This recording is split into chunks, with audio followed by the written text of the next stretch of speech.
এবারের বিপিএলে রাজশাহী দলের সম্ভবত নতুন নাম।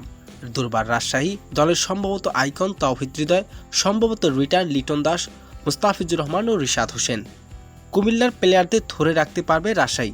বিপিএলে এবার আসরে থাকছে না কুমিল্লা ভিক্টোরিয়ার্স, তার বদলে বিপিএলে ফিরতে যাচ্ছে ভ্যালেন্টাইন গ্রুপ রাজশাহী।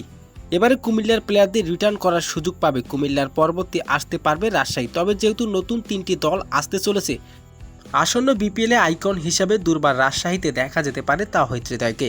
আগের সিজনে কুমিল্লা ভিক্টোরিয়াস প্লেয়ারদের রিটার্ন করতে পারবে রাজশাহী। 2025 সালে বিপিএলে আর দেখা যাবে না কুমিল্লা ভিক্টোরিয়াসকে। বিপিএলে আগামী আসরে কোন দলে ডাক পেতে যাচ্ছেন লিটন দাস? 2025 সালে বিপিএলে এবারে রাজশাহীর হয়ে খেলতে পারে বাংলাদেশের কাটার মাস্টার মুস্তাফিজুর রহমান।